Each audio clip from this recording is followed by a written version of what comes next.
E Deus vai falar conosco nessa noite, amém? Glória a Deus. Aleluia.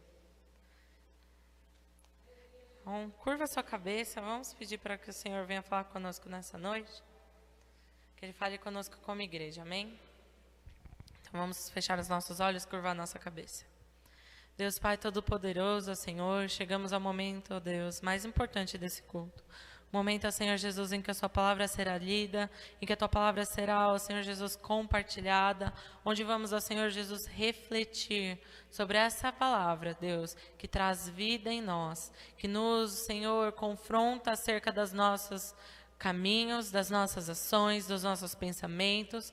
Ó Deus, que a tua palavra nessa noite venha nos confrontar mais uma vez, venha nos exortar, venha nos consolar, venha nos indicar, ó Deus, o caminho certo a ser seguido. Porque, ó Senhor, eis aqui corações, ó Pai, que tem buscado fazer a tua vontade, tem buscado fazer o teu querer, tem buscado ser mudado, transformado, ó Senhor, lapidado pelas tuas mãos. Eis aqui, ó Deus, barros, ó Senhor, aguardando para serem modelados conforme a tua vontade e o teu querer. Eis aqui, ó Deus, vidas que estão, Senhor, nessa noite falando, Pai, fala comigo. Eis aqui, ó Deus, a minha vida e eu quero ouvir a tua voz. Ó Pai, que venhamos sair daqui dessa noite com a plena certeza, ó Pai, que viestes nesse lugar e falaste a vida de cada um de nós. É o que nós te pedimos em nome de Jesus. Todo aquele que crê diz amém. Então que assim seja. Amém? Abre a sua Bíblia comigo no livro de Ezequiel, no capítulo 8.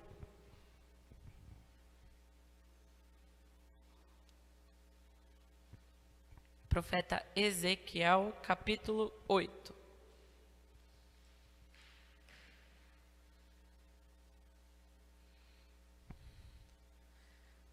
Todo crente faz a leitura diária e tem algumas passagens que, quando a gente lê, elas simplesmente não saem da nossa cabeça. E a gente fica pensando nelas e Deus vai falando conosco, amém?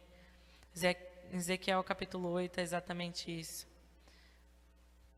Diz assim no versículo 1: No 5º dia do 6º mês do 6º ano do exílio, eu e as autoridades de Judá estávamos sentados em minha casa, quando a mão do soberano, o Senhor, veio sobre mim. Olhei e vi uma figura como a de um homem, do que parecia ser a sua cintura para baixo. Ele era como fogo, e dali para cima a sua aparência era tão brilhante como um metal reluzente. Ele estendeu o que parecia um braço e pegou-me pelo cabelo.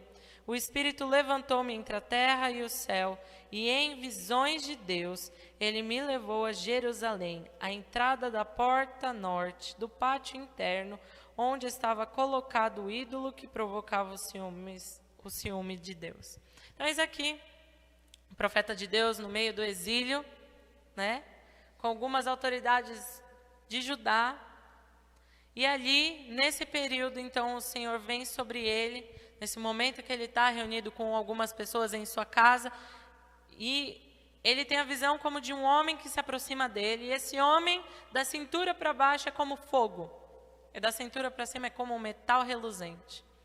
E esse homem chega até ele, e toma ele pelo cabelo, e o leva, e ele é levado em visão, né?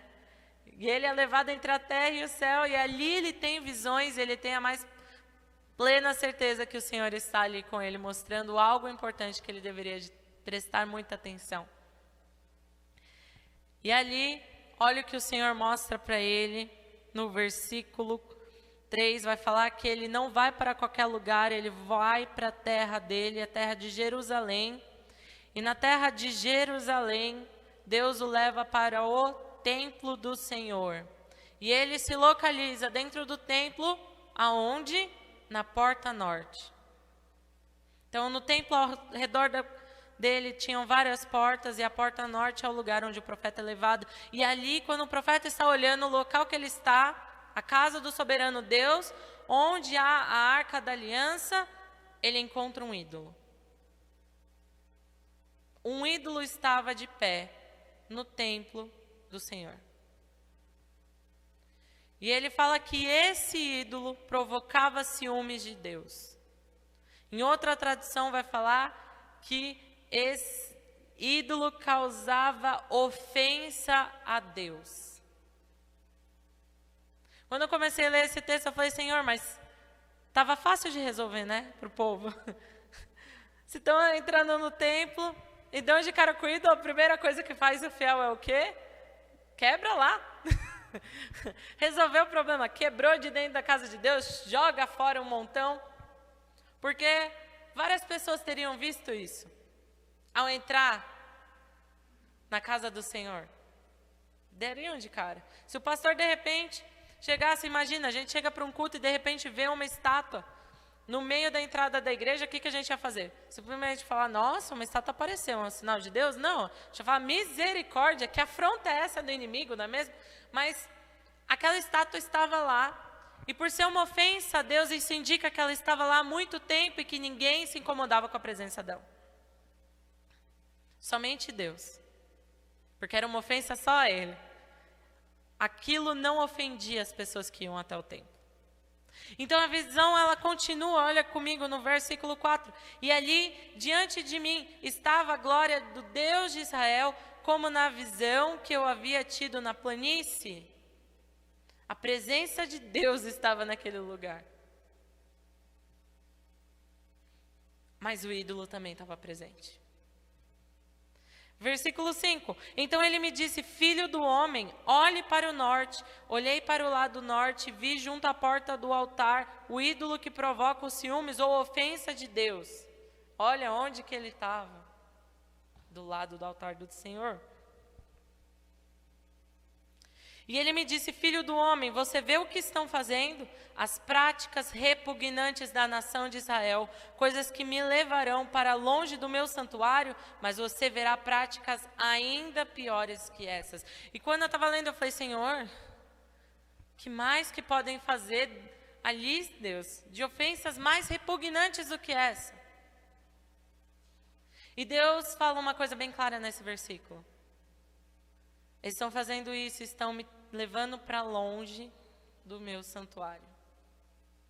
Estão me tirando do local que tinha sido erguido para mim, por causa da idolatria. É o que Deus está falando aqui. Essas práticas repugnantes estão me levando. Versículo 7 diz assim, em seguida me levou para a entrada do pátio. Olhei e vi um buraco no muro. Ele me disse, filho do homem, agora escave o muro. Escavei o muro e vi ali a abertura de uma porta.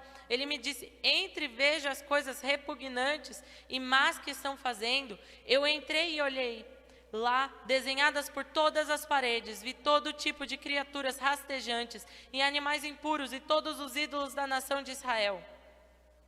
Na frente deles estavam 70 autoridades de Israel, e Jazanias, filho de Safã, estava no meio deles. Do incensário que cada um tinha em suas mãos, elevava-se uma nuvem aromática. Ele me disse, filho do homem, você viu o que as autoridades da nação de Israel estão fazendo nas trevas? Cada uma no santuário da sua própria imagem esculpida. Elas dizem, o Senhor não nos vê, o Senhor abandonou o país. E de novo disse, você os verá cometerem práticas ainda mais repugnantes. Dentro da casa do Senhor havia um local que eles fizeram haver trevas. E entraram nesse local as lideranças do povo de Israel, e lá eles constituíram para si divindades. Todo tipo de animal proibido pela lei, eles colocaram lá dentro imagens de outros deuses e começaram a queimar incenso a elas. E não estavam em outro lugar a não ser na casa de Deus. E em seu coração, aquilo não era mais errado. Porque eles estavam nas trevas, eles sabiam, ao pensamento deles, Deus não estava vendo. Então não havia condenação, não havia profeta que viesse falar porque estava escondido aos olhos de todos. E todos estavam lá buscando essas imagens. E quando a gente vai lendo essa palavra do Senhor, a gente vai se incomodando e a gente vai falando, mas era um povo fiel, era um povo que tinha que buscar Deus, Era um povo que estava ali, a casa de Deus estava ali naquele lugar. Haviam profetas que falavam a verdade, haviam escribas, haviam sacerdotes, haviam levitas que estavam desviados. Não o desvio só em casa, um altar pagão em casa, um lugar alto construído em outro lugar dentro da nação para consultar, mas eles começaram a consultar a idolatria dentro da casa de Deus. E lá dentro eles estavam, Deus não vai ver, está tudo bem, não tem problema. E Deus fala para o profeta, não é tudo, você ainda vai ver mais, você vai ver mais. Olha comigo no versículo 12, ele me disse, filho do homem, você viu, versículo 14, então ele me levou para a entrada da porta do norte da casa do Senhor, lá eu vi mulheres sentadas chorando por Tamuz. E eu pesquisei, quem é Tamuz? Tamuz, ele é um deus sumério, que ele é conhecido como o deus da fertilidade. Então, eles creem que Tamuz é como uma semente. Quando você planta ele debaixo da terra, a semente não morre para dar frutos. Então, eles creem que num determinado momento do ano, que normalmente é o momento do plantio, Tamuz ele morre. E tem que haver um culto de lamento à morte desse Deus. Todo ano ele morre. E através da morte de Tamuz é que vem a prosperidade da colheita. E as mulheres estavam na casa do Senhor chorando a morte de um deus pagão. Se lamentando porque um deus havia morrido. Um deus falso. E lá estão elas chorando e olha o que o Senhor fala no versículo 15. Ele me disse, você vê isso, filho do homem? Você verá práticas ainda mais repugnantes do que essa. E ele continua, e ele então me levou para dentro do pátio interno da casa do Senhor, e ali à entrada do templo, entre o pórtico e o altar, havia uns 25 homens, com as costas para o templo do Senhor e os rostos voltados para o oriente, estavam se prostrando na direção do sol, dando as costas para Deus, e se voltando para o sol. E olha só o que o Senhor fala. Ele me disse, você viu isso, filho do homem? Será que essas práticas repugnantes são corriqueiras para a nação de Judá? Deverão também encher a terra de violência e continuar a me provocar a ira? Veja, eles estão pondo o ramo perto do nariz. Por isso, com ira eu os tratarei. Não olharei com piedade para eles, nem os pouparei. Mesmo que gritem aos meus ouvidos, eu não os ouvirei. E quando você vê Jeremias falando para o povo, olha, não se apeguem com o templo. Não se apeguem, porque o templo não rachou, Deus não quebrou ele ainda, que Deus não vai livrar vocês da mão dos estrangeiros. Qual que era a resposta do povo para ele? Se o cara aí fica falando falso, fica blasfemando contra Deus, bateram no profeta, prenderam ele, né? E aqui Ezequiel é levado nessa visão e olha que coisas terríveis eles estão fazendo dentro da casa de Deus. Dentro da casa do Senhor. Perto da onde o Senhor manifesta a sua glória. Perto da onde a presença do Senhor é manifesta, lá estão eles, mas o coração em outro lugar. Aqui nessa visão Deus está mostrando claramente a intenção do povo de Israel. Vamos cumprir com a lei, vamos até o templo, vamos oferecer o sacrifício, vamos cumprir com a obrigação, mas o nosso coração não precisa estar voltado para Deus. A gente termina com nossos compromissos, estamos livres, podemos fazer o que bem quisermos. Ou então, Deus não quer que a gente vá no templo dele, vamos levar para lá nossa adoração. A gente vai estar na casa dele, mas a adoração para quem é, não importa. E muitas vezes a gente olha para isso e fala, misericórdia, povo de Israel. Como vocês puderam fazer isso? Como que vocês fizeram essas coisas abomináveis aos olhos do Senhor, não é mesmo? Às vezes a gente fala, misericórdia. Às vezes a gente até mesmo se imagina no meio do povo, né? Falando assim, ó Senhor, eu não ia fazer essas coisas não, né? Mas será? Porque quando Deus estava falando isso, eu estava vendo essa passagem, eu falei, Senhor, quantas vezes nós estamos na casa do Senhor e nosso coração está sendo idólatra com alguma coisa? Estamos na casa do Senhor para cumprir a chamada, igual ir para a escola, né? Para não repetir por ausência. Senhor, vim na quarta. Senhor, vim na quinta. Senhor, eu vim na terça-feira de manhã também. Eu esqueci, eu comecei pela quarta. Senhor, eu vim no domingo 2 vezes. Então, presença, presença, presença, presença, presença, presença, presença. Estou cumprindo com tudo, mas enquanto nós estamos aqui, nossos pensamentos estão longe. Estão voltados para o nosso Deus do trabalho, nosso Deus da escola, nosso Deus da família, nosso Deus, o hospital. Às vezes a gente não quer deixar Deus tratar de nós. Por que eu vou deixar Deus me curar se eu tenho um médico bom? Por que eu vou deixar Deus me curar se a medicina evoluiu e eu posso tomar um remédio? Por que eu vou orar e incomodar Deus com isso? Quando às vezes Deus, Ele está somente esperando uma palavra. Ou às vezes a gente está na presença de Deus e nossos pensamentos são em tantas coisas. Será que eu paguei a conta de hoje? Eu fechei a torneira, eu desliguei o fogo, Mas a gente não percebe que isso se torna uma ação recorrente. Todo culto, eu estou na igreja, mas todo culto, meu pensamento está voltado para outra coisa. Todo culto, eu estou preocupado com outra coisa. Todo culto, algo me rouba a atenção daquilo que realmente importa. E muitas vezes, todo culto, estamos saindo da igreja, sem conseguir terminar uma oração, sem conseguir cantar um louvor inteiro, sem conseguir saber sobre o que o pregador está falando naquele culto, porque algo roubou a nossa atenção e nós não percebemos. E se torna algo corriqueiro. Tudo bem, foi só um culto. Eu posso olhar na internet. Mas há coisas que o Senhor quer trabalhar aqui e o agora, e a gente perde o aqui e o agora. E lá na frente Deus não vai mais trabalhar aquilo, porque passou. A oportunidade Deus vai dando e é uma. Para quem está na igreja, gente. Os discípulos não foram chamados para seguir Jesus várias vezes em todo o dia. Uma vez o Senhor falou, vem e me segue. E eles seguiram. Quando Pedro estava lá e Jesus falou, arreda-te de mim, Satanás, Deus não falou, olha Pedro, agora que Satanás está para longe, vem e me segue. Não, o chamado foi uma vez, ele aceitou uma vez. Está ali. O convite de Deus é uma vez que ele faz, vem, e a gente vai. E às vezes a gente está ali, perto de Jesus igual Judas, os Iscariotes. Isso aqui eu acho que foi demais. Nossa, esse aí é um dinheiro que dava para usar em outro lugar. Não, estou dando um exemplo de Judas, porque Judas foi o dinheiro que pesou para Judas. E ele não se deixou ser transformado por causa do dinheiro. Mas muitas vezes a gente não permite que Deus trabalhe em nós igual Judas. E fala, Deus me livre.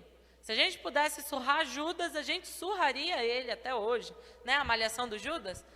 Mas muitas vezes nós somos pior do que Judas dentro da igreja. Então vamos fazer o dia da malhação de todo mundo? Não. Temos que ser mudados, porque o Senhor continua falando. E que Deus está falando aqui em Ezequiel, capítulo 8, é algo sério. Porque Deus está falando que Ele não vai mais ouvir o clamor daquele povo. A finalização desse capítulo que Deus fala é a seguinte: por isso com ira os tratarei. O Senhor vai tratar o povo rebelde e idólatra com ira. Porque eles provocaram a ira do Senhor. É isso o que o Senhor está falando. Toda vez que Ele mostra alguma coisa para Ezequiel, Ele está falando, está vendo como eles me provocam? Você está vendo que repugnante? Porque a palavra de Deus fala que para o Senhor o pecado é o quê?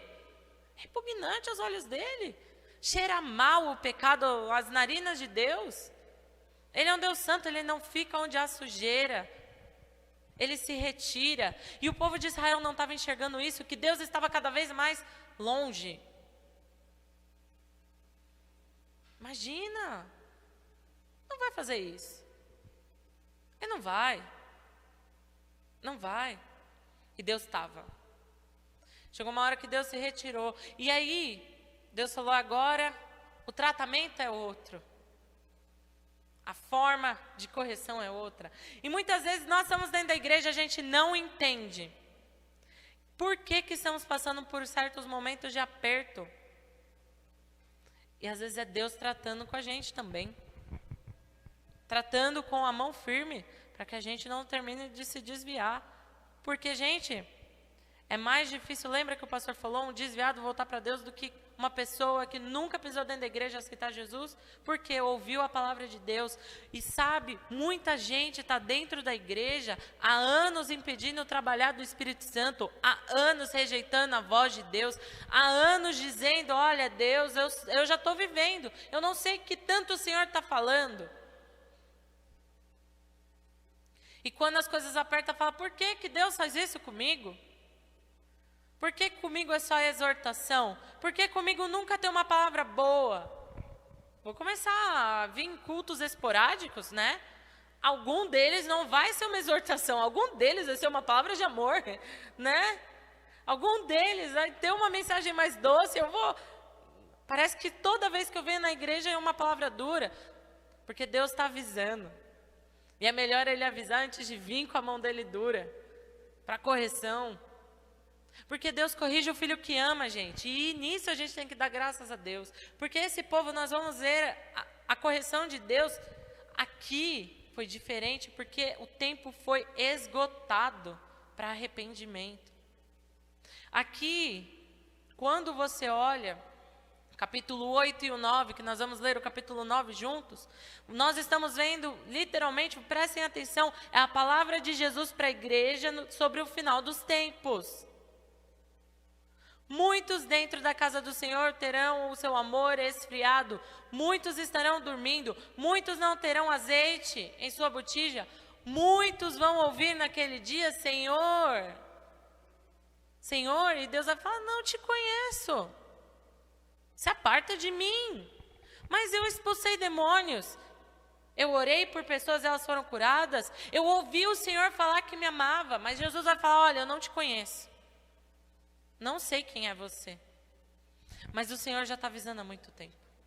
Então olha o tratamento do Senhor no capítulo 9, versículo 1, fala assim, então o ouvi clamar em alta voz, tragam aqui os guardas da cidade, cada um com uma arma na mão. Então o Senhor convoca os guardas da cidade. Versículo 2. E vi 6 homens que vinham da porta superior, que está voltada para o norte, cada um com uma arma mortal na mão. Com eles estava um homem vestido de linho, que tinha um estojo de escrevente à cintura. Eles entraram e puseram ao lado do altar de bronze, e a glória do Deus de Israel levantou-se de cima do querubim, onde havia estado, e se moveu para a entrada do templo, e o Senhor chamou o homem vestido de linho, e que tinha um estojo escrevente à cintura, e lhe disse, percorra a cidade de Jerusalém e ponha um sinal na testa daqueles que suspiram e gemem por causa de todas as práticas repugnantes que são feitas nela. Então o Senhor manda fazer uma marca em cada uma das pessoas que não se deixaram contaminar, que se arrependeram verdadeiramente do caminho mau e que começaram a gemer e a suspirar para que, por causa daquilo mal que elas estavam vendo acontecer na cidade de Jerusalém, elas não se corromperam e elas não acharam normal o que estava acontecendo. A marca do Senhor vem sobre aqueles que não só permanecem fiéis, mas que não enxergam o pecado e a maldade e a violência com normalidade. São pessoas que suspiram e que gemem por causa do pecado. Quando vê alguém esfriando na fé, suspira e geme e fala, Senhor, misericórdia. Quando vê alguém começando a se afastar da presença de Deus, Senhor, misericórdia, intercede um pelos outros. Esses recebem uma marca especial de Deus. E olha só o que o Senhor vai continuar. Versículo 5, enquanto eu escutava, ele disse aos outros, sigam-no por toda a cidade e matem sem piedade ou compaixão, velhos, rapazes, moças, mulheres e crianças, mas não toquem em ninguém que tenha o sinal, comecem pelo meu santuário. Então o Senhor começa a organização de dentro da casa para fora. A limpa de Deus, ela começa de dentro da igreja, para depois ir para fora. Às vezes a gente fala assim, Senhor, o Senhor tem que tomar uma atitude. Deus, o Senhor tem que tirar os ímpios, o Senhor tem que tirar os corruptos, o Senhor tem que fazer uma limpeza nessa nação. Mas então, quando Deus começa a tocar dentro da igreja, a gente fala, Senhor, misericórdia do teu povo. Aplaca a tua ira, Senhor. Lembra da tua misericórdia, lembra do teu amor, mas há muitos dentro da igreja que perderam a chance do arrependimento, porque calaram tanto a voz do Espírito Santo que eles não ouvem mais o chamado ao arrependimento do Espírito Santo de Deus. Sem o Espírito Santo de Deus não há arrependimento de pecado. E sem arrependimento de pecado não há conserto de vida. Sem conserto de vida a pessoa está condenada ao inferno, dentro ou fora da igreja. Mas quando nós vemos o Senhor tocando dentro das igrejas, a gente fala: Senhor, é teu servo, é teu ungido. Senhor, é teu separado. E às vezes Deus está falando: não é mais. Sacerdotes e levitas começaram a morrer, porque eles foram os primeiros a serem tocados.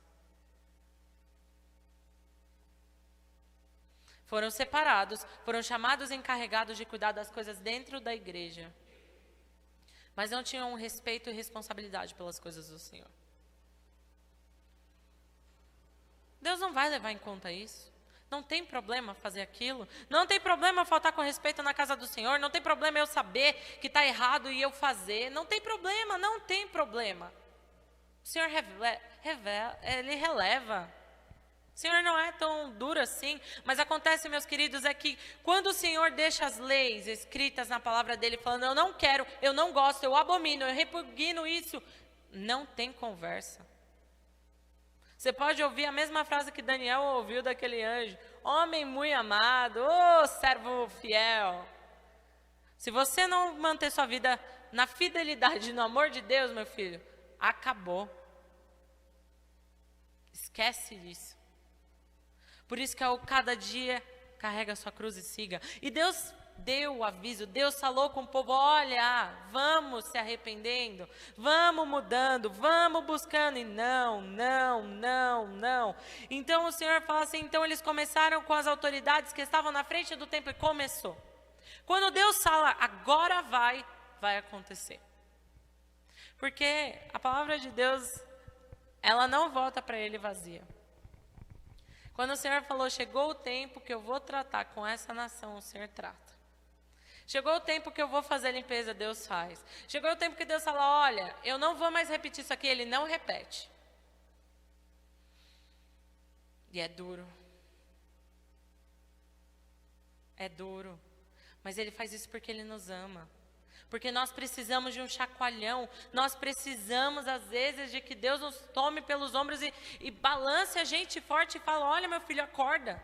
Acorda, porque você está indo para o inferno e está achando que está chegando no paraíso.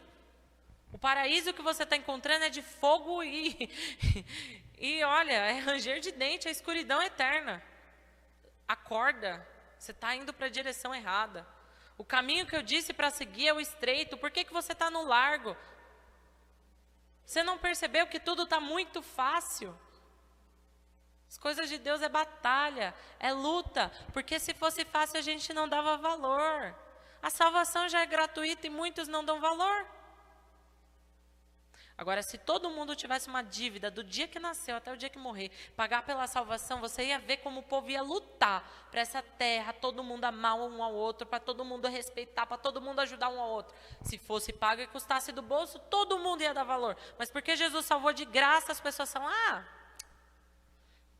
quando tiver no último suspiro da vida, é cedo ainda, dá para ainda curtir um pouco mais a vida. Que pensamento repugnante. Tem gente dentro da igreja, às vezes, achando assim: olha, eu estou em pecado mesmo, eu não consigo mudar, eu sei que o Espírito Santo de Deus está me convencendo, mas hoje não. Daqui uns dias eu mudo. E aí caiu. Se afastou. O pior de tudo é quando o crente tem a consciência de que ele está caindo nas mãos de Satanás e ele continua indo. Sabe? Porque o Espírito Santo de Deus toca. Você querendo ouvir ou não querendo ouvir, o Espírito Santo de Deus já tocou em você. O Espírito Santo de Deus já te incomodou, você já sentiu o peso do pecado ali. Mas às vezes a gente fala: Espírito Santo, minhas costas ainda cabem um pezinho a mais. Aí, já era. Aí viu aquele mochila do peregrino, super da hora, né? O dobro do tamanho dele carregando nas costas, o bichinho vai até assim. Tem crente dentro da igreja que é assim. E Deus está falando, olha, larga isso nas cruz, muda o caminho, vai, meu filho, vai. Toma aqui a espada que é a palavra de Deus e segue seu caminho. Só mais um pouquinho, vai. Vou carregar isso aqui, modo da hora. Eu não sirvo para ter uma vida sem mochila. Misericórdia, gente, não dá.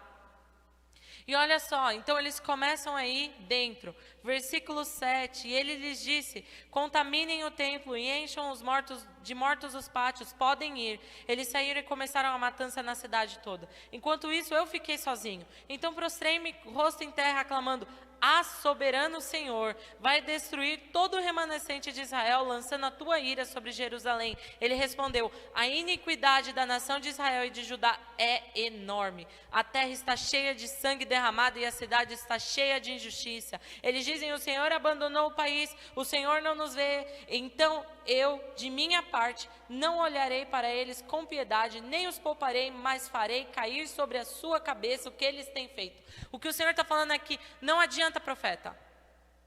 Consequência de pecado não é apagado. Eu perdoo, mas a consequência fica. E muitas vezes a gente está pecando e a gente fala, mas é só se arrepender, não é mesmo? Fala, Senhor, hoje eu pequei, hoje eu errei, mas, sabe, me arrependo, não quero mais ser assim, vou mudar, amanhã é um novo dia, né? Mas aquele pecado que você fez, deixou uma marca. Aquele pecado que você fez, vai te trazer uma consequência. Seja porque você falou demais, seja porque você fez algo que não era para fazer, seja porque você olhou para algo que não devia, seja porque você foi num lugar que não deveria, seja porque você pensou em algo que você sabe que te contamina, uma consequência vai chegar. O que Deus está falando para o profeta não adianta clamar, porque eu estou fazendo a justiça. E quando Deus faz a justiça, nós temos que deixar Ele agir. O que Deus está falando para Ezequiel Ezequiel, guarde o seu clamor pela cidade de Jerusalém, porque eles devem pagar pelos crimes que cometeram, pelos pecados que acumularam, porque isso não pode passar impune. Veja o que o Senhor está falando, eles encheram de sangue a cidade, pessoas inocentes morreram. Eles devem pagar pelo que aconteceu. Eles devem sentir que o pecado é ruim. E isso acontece com nós também. Muitas vezes chegam situações ou algumas pessoas à nossa volta têm certas atitudes com a gente que a gente fala, eu não estou entendendo por que isso está acontecendo comigo. Mas então o Espírito Santo de Deus faz a gente lembrar daquele momento que a gente errou, né? Eu agi dessa forma. Vou orar e aí o que a gente faz? Vou orar pelo fulano, vou interceder pelo ciclano, para que ele não colha o que eu estou colhendo. Ou então a gente faz um pecado e a gente passa um momento difícil da nossa vida e a gente fala, meu amigo, aconselho você, vigia, ora para você não cair, jejua para você não pecar, porque a consequência desse pecado foi muito dura, me tirou muitas lágrimas, me tirou muita noite de sono, eu tive que me humilhar demais perante o Senhor. Poupa o seu tempo. O tempo, em vez de ficar chorando por causa das consequências, gasta ele adorando a Deus, buscando para você não cair, para você se fortalecer, para você prosseguir o caminho. E Deus está falando isso. É melhor antes do pecado você se arrepender de ter pensado nisso e mudar de vida. E olha só no versículo 11. Então um homem de linho com estojo de escrevente à cintura voltou trazendo um relatório e disse, fiz o que me ordenaste. Porque quando Deus fala uma coisa, ela acontece. E quando acontece, ainda vem um relatório na mão de Deus descrevendo tudo o que foi feito, segundo a ordem dele.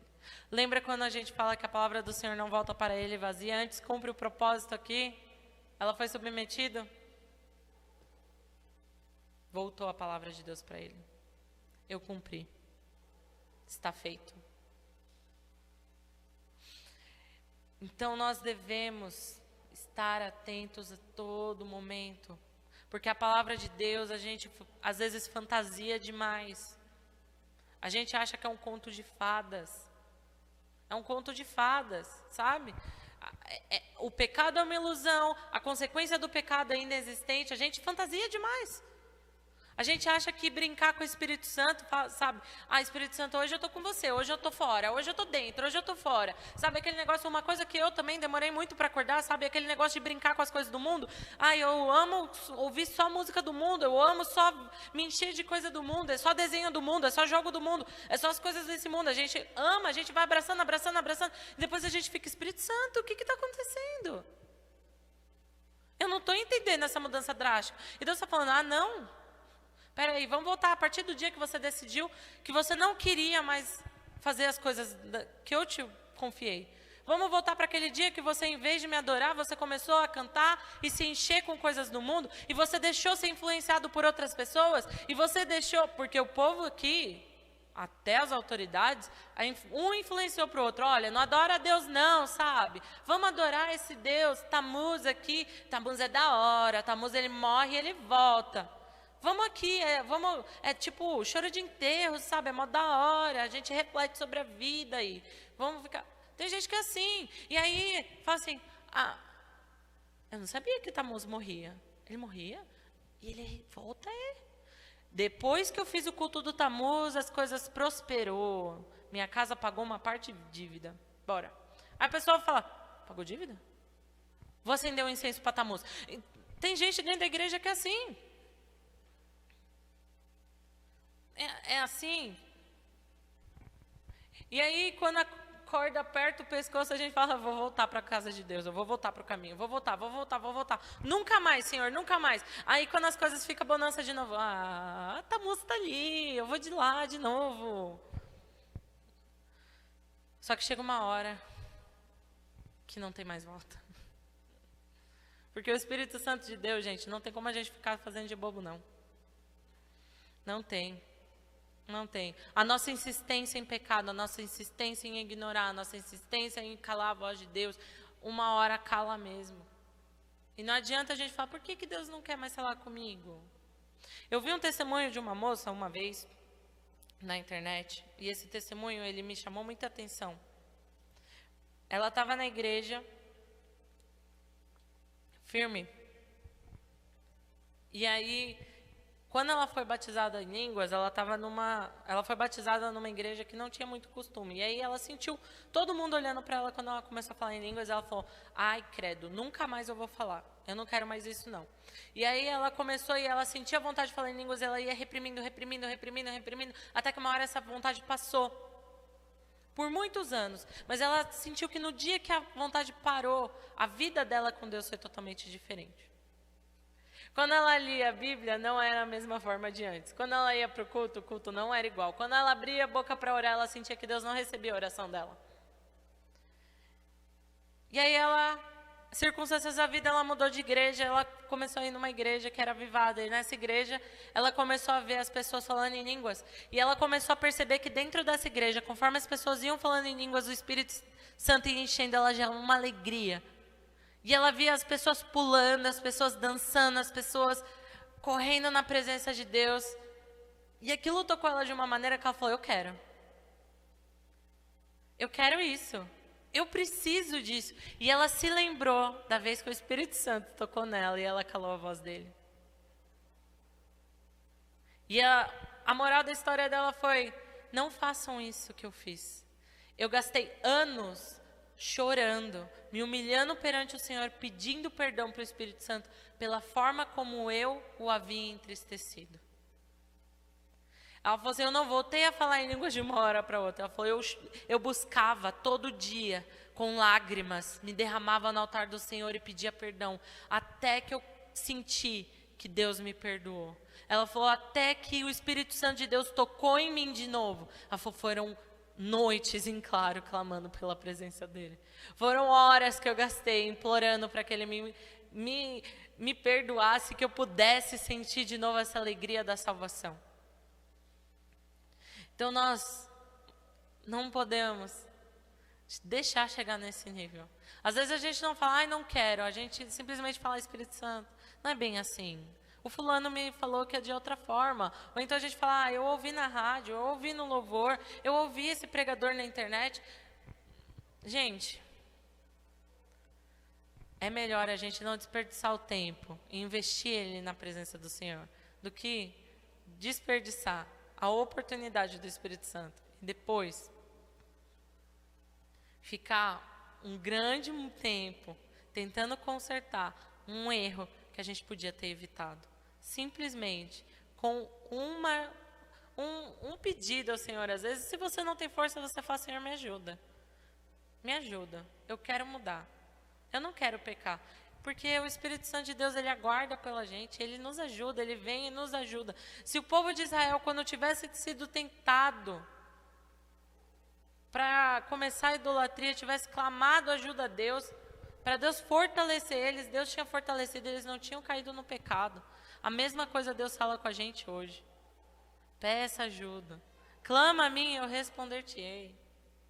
Então o Senhor está esperando que a gente venha abrir a porta do coração, abrir os nossos lábios e pedir, clamar por ajuda e deixar Ele nos guiar.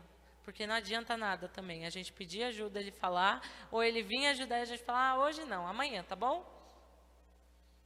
Então, que o Senhor venha e continue falando sobre essa palavra com os irmãos. Que o Senhor venha continuar dando esse discernimento aos irmãos. Para que ninguém se perca no meio do caminho. Para que ninguém venha se enfraquecer. Para que ninguém venha, depois de muito tempo, falar: eu desperdicei um tempo que eu podia ter crescido, amadurecido e ter trabalhado muito mais para a obra do Senhor. Amém? O Senhor falou comigo até aqui.